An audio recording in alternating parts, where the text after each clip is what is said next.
Welcome to Florida Mint on Florida Man with Greg, Wayne, Josh, and Cameron, the podcast where Floridians discuss the legends, lore, and crazy stories that always take place in Florida. What's going on, guys? Sure. There it is. So, guys, Okay. I was walking through Aldi parking lot. Okay. What's that? Aldi. It's a restaurant opened by the Trader Joe's people. Okay. And I was going to get my quarter cart. Yep. But I printed that fake quarter. Right. None of these words make any sense to me. So you never been to Aldi? No. Okay. Oh, Aldi's, the grocery store. Yeah, but it's Al. You called it a restaurant. Did I? Yeah. I don't think I did. Did I? No. Yeah. It's Aldi. Anyways. And a panel van rolls by. Okay. And I hear Cameron's voice. And I think Cameron's yelling at me, but not. He's reading the headlines. What? Someone in a panel van was listening to our show. Come on. And it put the biggest smile on my face. And I was just thrilled. Yeah, that's really cool. What did you do? Did you wave him down? No, I was tempted to. I was tempted to beat on the panel van and say, "That's me, bro. That's my show." What is the proper response to somebody listening to our show in public? I mean, I think I'd put my head down and just keep walking. I don't know if me being a mystery or if I would lose the. Well, they don't know what you look like per se, but if you spoke, they would probably be like, "Holy crap!" I know That's that ice-breaking man. That You grizzly bear voice. You think that would give it away? I think so. So in public, you just gotta be quiet. If I was like, "Hey, can I have your cart?" They'd be like, "Holy mother Holy garbage!" It's got to be a Florida Man on Florida Man Josh. host. Yeah, it's White Boy Jay. Ooh. No, but we do appreciate you guys. What a cool story. So shout out to that guy. Yeah, panel van If you're in a white panel van on a Wednesday at Aldi restaurant, and you saw a man with a beard, you almost ran over him. That's me, baby. That's Josh. Josh was almost a headline. Almost a headline, but I love them headlines. Let's do it. Let's do it.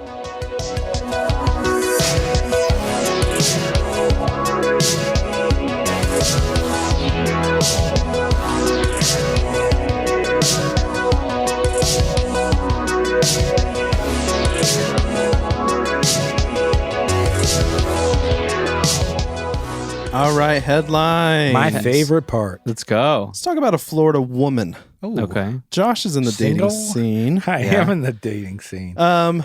Actually, I may start to bring y'all divorce news. Okay. Okay. Just so y'all know, next segment. That's not this segment, though. Okay, sorry. Let's Go ahead. Stick with my segment. So, Josh, if you are texting a woman that you might be interested in dating, and she doesn't text you back, I do will you get throw my upset phone about against it? the wall. Okay. Right. And then I go Naturally. to Metro PCS. Naturally. Now, when I'm texting a woman, thanks for asking, and she doesn't text me back, You're That'll kind of... be hopefully your wife. I would throw my phone against the wall too. Thank you. Continue. Okay. Well, this Florida woman, when she Yes. didn't get a text back, she grabs her best friend. Yeah. Oh, They go okay. over to that person's house. I thought you were going to say grabs best friend and the best friend texts the boy because I'm not into that trickery. No, she grabs her best friend. Okay. They go to this person's house that didn't text him back. Don't like that. She's upset. Yep. She takes duct tape, tapes the walls, tapes some naughty words on the walls, Oh, wow. on the Hello. bedroom walls, which Naughty you know, words, what's yeah. going to happen when you pull duct tape off that drywall? It's just It's going to pull makes any an paint. awful noise. It's going to pull the paint off. It's Yeah. going to look terrible. Naughty words, though. That Naughty made me words. into that. Then she also took some dog poop, some dog doo doo, Ooh. rubbed Poo-poo it all platter. and rubbed it all over the guy's bed. Don't like that. How'd she get inside? She broke in. Oh, Jeez Louise. Yep. So She definitely broke in. he didn't text her back. That's the only thing that he didn't do. That apparently. Did he leave it on red though? Because if he's got his notifications on where it shows you that you read it, Now that will anger a person. that'll make Yeah. someone upset. My ex, honestly, guys, my ex has been like, That's my little sister. she's been like, I see you read my text. No. Yes. But can I That was say funny. something real fast? The duct tape and the naughty words, that's bad. But I thought you were gonna say she duct taped him into his house. Like she I thought so, too. like ran around the house with duct tape, and he opens the door and he's like, "Can't get out of here."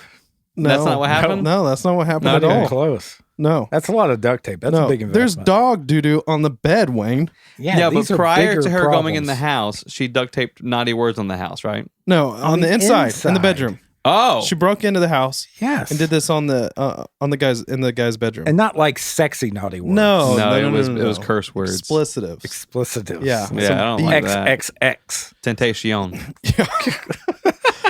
All right, next headline. Wait. So what happened?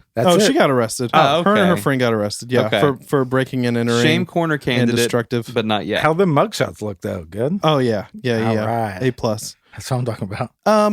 3 Florida men Okay. Oh gosh. on New Year's Day, Okay. What were we this is- doing? 2 months ago almost. Okay. They planned this this big heist. Okay. That wasn't us. And they did it really particular. They went to a CVS at 5 a.m. Okay. They had like blue surgical gloves on. Uh-huh. They didn't want to be caught with, they didn't want their fingerprints anywhere. Yes. They made sure to have some masks on, some hoods. Good choice. They didn't want to be seen. They go to this CVS. Mm-hmm. They had guns. They waved guns at the employees, bound several of them with zip ties. Yikers. And they took off with about 10,000 pills. Luckily, pills are Okay. small and transportable. Yes. Right. These pills were worth about $320,000. Is that insurance cost? Because that could be like one pill, you know? Yeah, that's true. But they were mostly opioids, like Oof. hydrocodone, oxycodone. Wow. And here's the thing. They planned this heist. Okay. They did it to a T. I love it. I'm kind of for it right now. Yeah. You're for it. It says more about our healthcare industry than it does anything When else. you gotta, you injure your foot and you need some painkillers. Right. Yeah. You gotta go plan And the whole industry thing. is so bad in the U.S. You got to rob a store to get your medicine. 10,000 of them. Well, Your foot really hurts. when you reach 10,000 hours, you master something. Right. So Yes. by that time, Your boom, master pill robber. Right. that's it, baby. Yes. So, anyways, they did such a good job They got away with it. until they Yikes. started driving away Okay. and they started taking the pills out of the bottles. Okay. And then they just started throwing the bottles out of the car while they're driving Don't to their you house. say there's a breadcrumb There trail is of pill bottles. breadcrumb trail of pill bottles and God bless. little cotton balls Oh my god. that lead straight from CVS to their house. Oh, I Here's love my it. thing: is I you love do it. the perfect heist, Yes. and then you leave you want to be caught. You have to want to be caught, I guess. To do I those don't types know. of things. I don't know what they were planning. Like, are they? I guess they were just trying to dump them into a bag to make it easier to transport. Because that's a lot of bottles. Right. That is right, a lot right, of right. bottles. 10,000 pills. I mean, that's got to be a lot of bottles. Like But seven. can you That's like 7 wait? bottles. Can you? Yeah, at least. Can you wait? Is there no more room in the van? I don't understand what their thinking was. They just started chucking them out the window. But that's And- the kind of stuff I would do as a child. Like if I did something wrong, throw it out the window. Like I don't know. It's just If you stole pills or bubble gum. well, no. But I'm saying like if I stole bubble gum and I would throw the wrapper out the window. Like I'm never gonna Yeah, be caught. You know what yeah. I mean? But Like, isn't there one like it guy? disappears once it goes out the window. sure, right. One guy out of all of them that goes, bro, come on, don't litter. Right? If the Right. littering guy's there, then the whole thing's Yeah. solved. None of them cared about the environment. The police basically followed these pills Oh my and the cotton gosh. balls, Oh my and it led goodness. to this house where they found the car. They did see a cannot car in believe the this. surveillance cameras. It was a white Chrysler. They found that in the driveway, along with more pill bottles. And 2 of the guys were arrested. Later on, this week, they found the 3rd guy who was arrested for like drug trafficking and This things is like literally one of the most unbelievable ones. Honestly, like I at the start of the story, I was like, IDGAF. that. Yeah. Okay. Yep. You always say but that. they're so dumb that now I'm like borderline upset. Like I'm like that was the dumbest thing. It's so- you just got it's away with so the bad. heist, Yeah. and you leave a trail of bunny balls all the way to your house. where bunny they can, tails. yeah, not bunny balls. bunny tails. Sorry, I say we put all 3 of them in the shame corner. Absolutely. The I girl- agree. At the beginning, I was like, idgaff. You Yeah, know? right. Idgaff all day. The girl that robbed the house because the guy didn't text back. Our advice to you is just stop doing that. yeah, just absolutely. be better. Be better at that. And to the guy, just text back if you don't want your house robbed. To the 3 guys in the shame corner, don't even look at me. I don't want to talk to you. Don't. And you littered, bro? Yeah, Like, they're- come on. They're dead to us. It seems like you're wrapping up my section, but I'm not ready to wrap it up yet. I'm not wrapping it up. There's another candidate for the shame corner, is what you're saying. Almost. 3 corners, baby. Okay. Let's talk about snakes. Ooh, I don't want to. No, I don't like want them. to. He is really scared of them. The city of Lakeland, Florida. Don't even say that. I'm shivering. Okay. The city Shiver me timbers. of Lakeland, Florida had to close off a section of a very popular lake called Lake Hollingsworth. I've Okay. ran it. I've ran it one time. Okay. So Lake Hollingsworth is a big lake. 3 miles, 5 kilometers. Tons and tons of people every day are walking, running, biking around this. And Everybody got their Lululemon cheeks. I'm pretty sure it's like out. 3 miles around it. So there's no way Josh ran that. I ran it one time in my early 20s. None of it's downhill. Without stopping. There's a lot of downhill sections, thank you, but there's a lot of uphill sections. If you ran that lake, it'd be a headline. Obese man makes it all the way around the lake.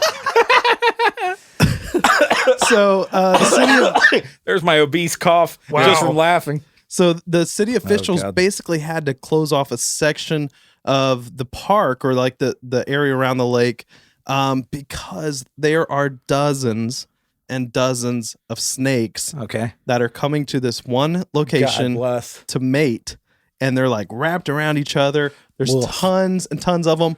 You can say snake orgy. They're say snake orgy. That's what it's called, basically. But they're non-venomous brown water snakes. However, they've also seen. God, just imagine tripping and falling in it. No, God. I don't want to. There's also been some water moccasins that have been seen. They like want to right join next the party. to them. It's like they're crossbreeding. Well, they were segregated. But don't say that. They shouldn't be doing that. They should not be segregating the brown water snake from anybody. No. They should be able to join in wherever. Yeah, exactly. All right. So I have a personal story about this. You gross monster. What about the snake orgy? Yes. He would. So back when I was doing the show skiing, water skiing. You did do that. Back in my glory days. Yeah. All right. You should see his hamstrings. So our ski show skied on Lake Hollingsworth. I'm gonna throw up. And so you booked a snake orgy. This time of year on that dock. Did you ramp over a snake orgy? No, they would be right there on the dock where we would take off. Like literally dozens of snakes would be just wrapped around, and you'd have to get in the water. Oh God! Literally, I'm not kidding. Like 2 or 3 feet away from them. Get a room. And it just creeped me out. It creeped you out. It was really bad. Like that's the thing. It creeped me out. Well, it's obvious I don't do the show anymore. It would creep a herpetologist out. Yeah, exactly. I think the reason why we're reacting so strongly to this is because it's our hometown, and so the idea that like there's something so perverse out of wedlock happening so close to our studio. See? That's what I'm upset about. I didn't see any rings. No, see, that's what bothers me. Not one bit. Was there a pastor or a preacher there? No. I'm just gonna slither on out of here.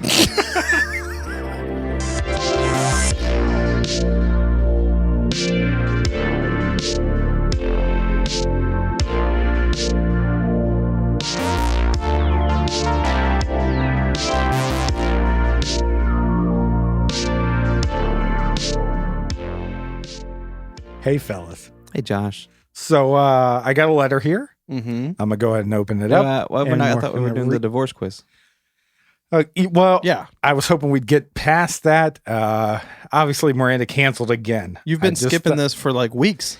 Well, okay, so for those who are just kind of tuning in, my little sister and Josh, they're divorcing. We were happily married. They were going to do a divorce Not that quiz. Happily, I guess. Yeah, they were going to do a divorce quiz to decide who pays the divorce fee. Yes. Okay. It's like a hundo. It's a busy schedule. Josh is acting now and doing the podcast. Yeah. My sister's very busy. I'm dating. Mm-hmm. Right. I'm also trying out roommates. I got a lot of stuff going on. I'm better. Well, so we didn't do the quiz, and so this like letter was sent in by my sister supposedly. Episode 61. It was the first time she canceled. Right. So instead, she sent her apology letter, which no one really believed. No. I think because for 2 reasons. 1, it was in Josh's handwriting. No. And 2, it was very flattering towards Josh. At the end, it said, dictated but not read. Dictated but not written. Miranda, because I wrote it. I admit it. Okay, guys? I admit it. I wrote it. Here we go. But she dictated it. She said it. I don't believe it. So, I knew you wouldn't believe it because I got a lot of flack from people on Instagram, people on Twitter going, we don't think she would be that complimentary towards you. I don't think so either. But that's one of the things. I've known her my whole life. We were very complimentary in our relationship. Oh, okay. That's why I did so well. That's why I exactly. did so well. And ended so well. So I bought a dictaphone from Staples. Okay. And I took it to her and I go, can I just record you reading the letter that you wrote? Okay, so to prove to us, you recorded my little sister. Yes. Okay. Instead of just bringing her in to do the quiz. Well, she wouldn't. She keeps canceling. That's what I'm saying. This is the type of woman we're dealing with. Okay. You Careful, know, buddy. she's very friendly. We're very complimentary towards each other, but you just can't bring her on a She's date. a pain in the So neck. you've got Yeah, audio I got then. it. You I got audio. Okay. Here, Greg, hit play. Hello, this is Miranda, co-host Josh's ex-wife and co-host Vane's little sister. I heard that my letter in episode 61 was not believable. Okay. Yeah. So I have decided to record it for the haters. Excuse my voice. It is pollen season in Florida, and this allergy has plagued me my whole life. Russian pollen? As it as my brother, co-host Vane. Vane. Dear Brother fella, Vane. I know you want to record the divorce quiz. This is the I letter. know because Josh has been asking me for the last 2 months. Amen. One thing you should know is that Josh did please me. I was I told just you I did. ungrateful and unthankful. If 2 golden gooses laid an egg, Josh is that I egg. told you I was that egg. The divorce quiz will come when I am ready. So beautiful. This is my letter, and this is me, baby Ran Ran. Jesus Christ. Okay. I told so you we're guys. we're supposed to believe that was Wayne, a man Did you from not Florida. hear Wayne's crocodile voice? His crocodile voice. We're the last supposed to 2 believe that episodes? was Wayne's sister. Yes, Wayne had a crocodile voice last 2 episodes. Pollen makes you croak, not sound Slavic. Bro, you don't know how pollen's going to affect you until you get it. I That's just true. talked to her That's this morning true. on the phone. Many people have been affected by pollen. Yeah, well, I didn't record Don't it this side morning. with him. I didn't record it this morning. I recorded it last You're weekend. feeding the delusion. Listen, I haven't seen Miranda in a couple weeks. I don't Thank know. She you. might have had a change. She's Oh, got my speech. She has whole God. new friends, whole new boyfriends. Yes. She doesn't Many. sound like Red Sparrow. What are you talking about? Bro, Red Sparrow's her new favorite movie. I'm just saying, I hung out with a guy from Minnesota like a month ago. Yeah. And I could not stop. Like, he would look at me because my voice would go Minnesotan. Okay, Yeah. so there you have it. Yeah, the letter in your handwriting, that's very flattering That's to you. Miranda. That was written by my sister. Thank you, baby Ran Ran. This Russian chick from Craigslist. You can't get a doing the Russian au- chick doing on the audio Craigslist. is Oh, also you my definitely baby can, sister, You actually. can't. supposedly. You can't get a Russian chick on Craigslist. You don't know how many searches I searched for that.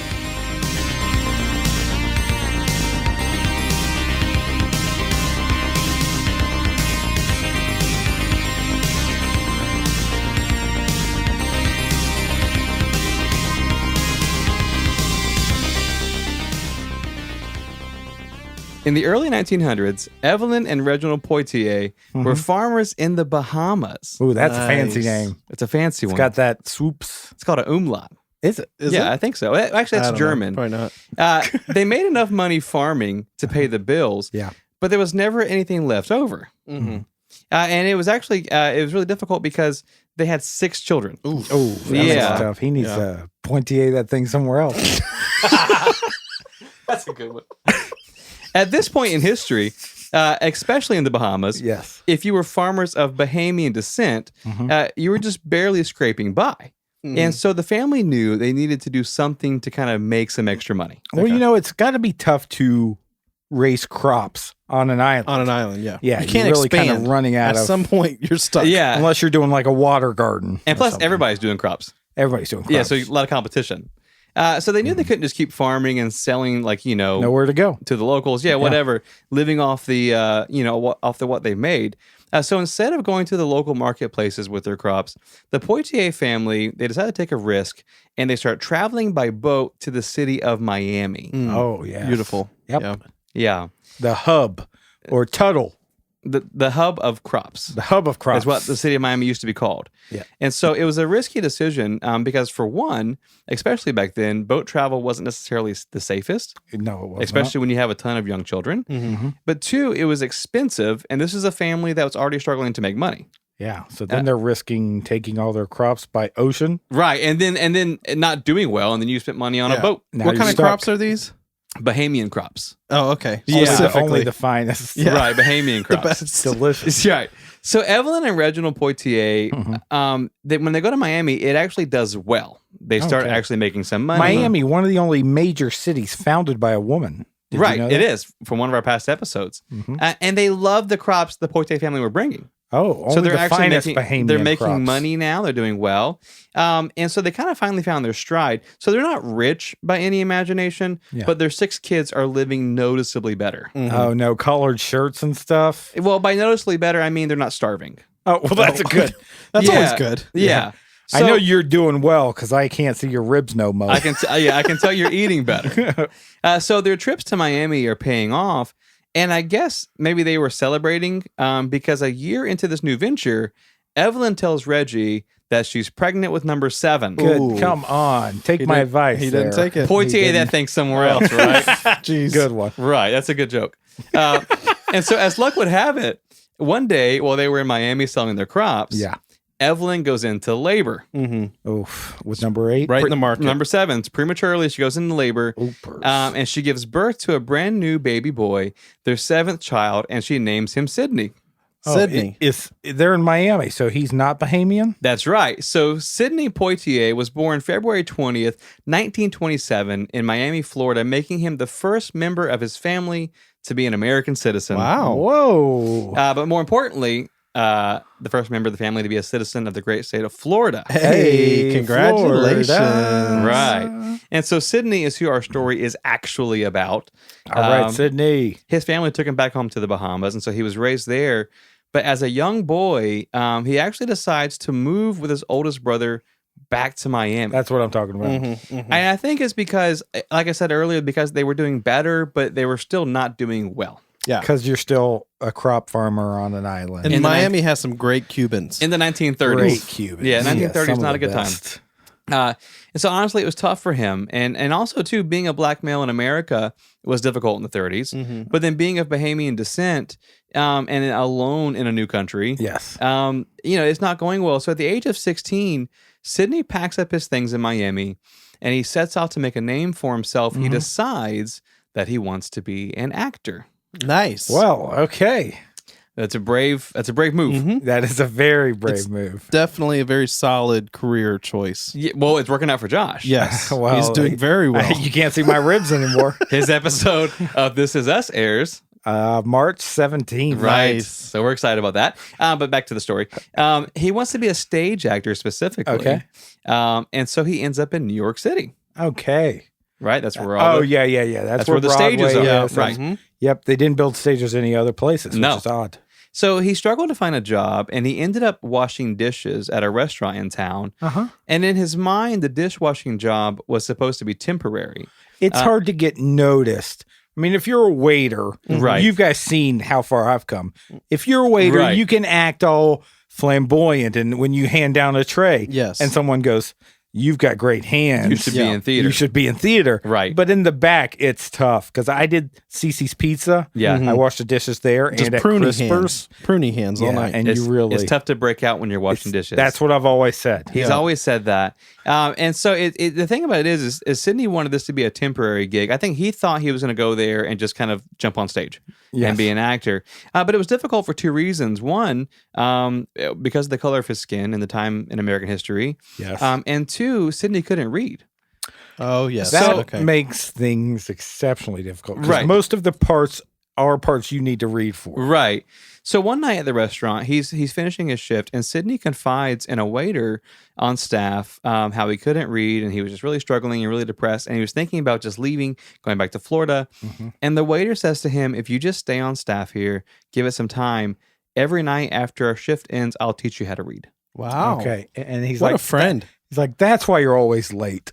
You don't know when your shift starts? Yeah, right. So Sydney, from the hours of 10 p.m. to 2 a.m. every night, he would sit in this booth at the restaurant where he worked, and the waiter would use the daily newspaper as material to teach Sydney how to read. Well, who's the saint here?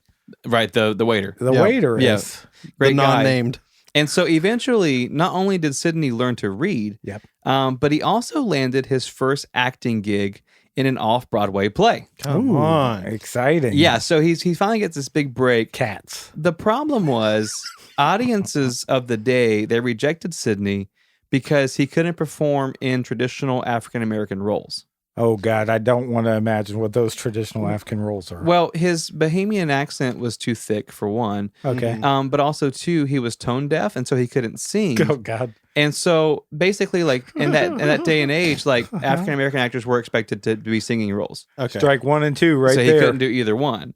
But Sidney Poitier, he was determined to make it. And in the same way that he learned to read, he also rehearsed to replace his birth accent with a modern English accent so that he would be successful in theater. Man, this guy's devoted. This is what I'm talking about. You can pick up or drop an accent.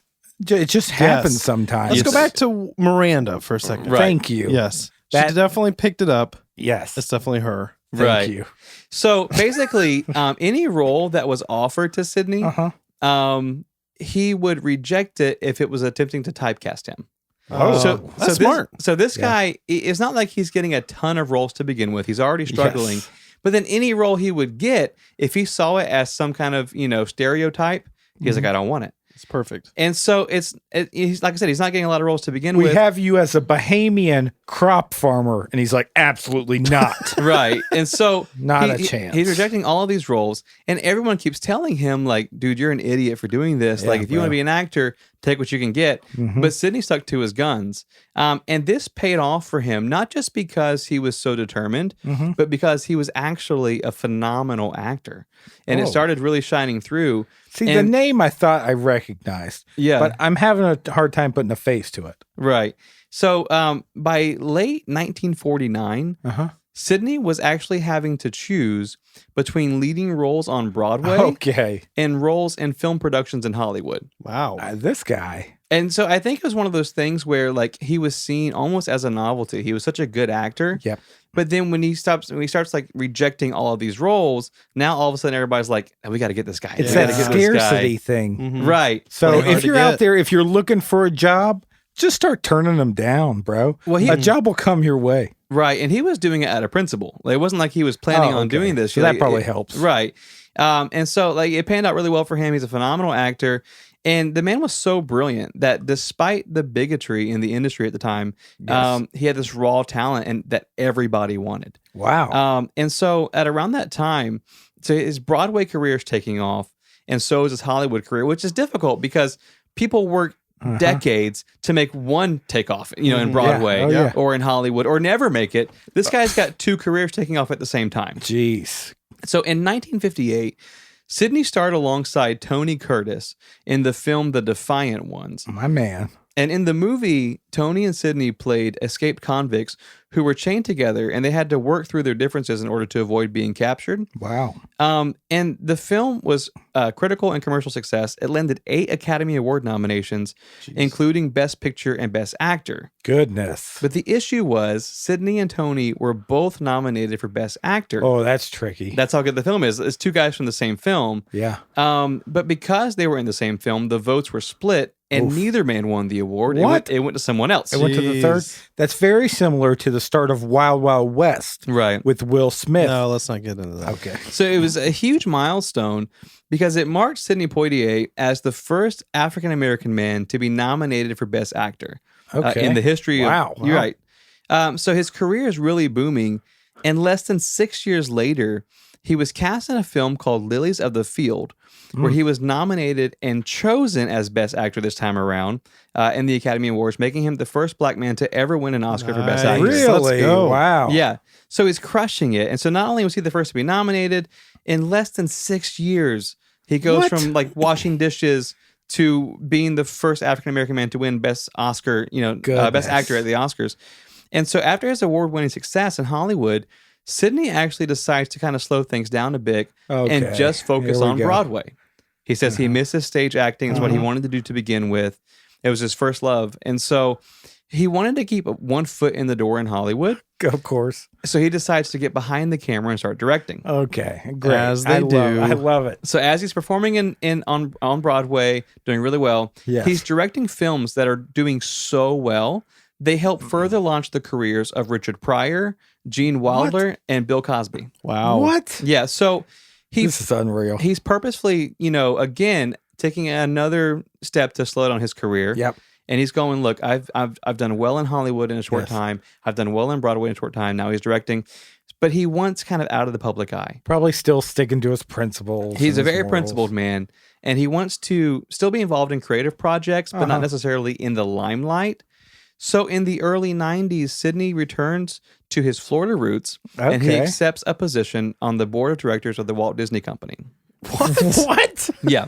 Did any of y'all know this? And he actually, that kind of marked, because here's a man who's trying his best to get out of the spotlight. Yes. And everybody's going, hey, you're amazing.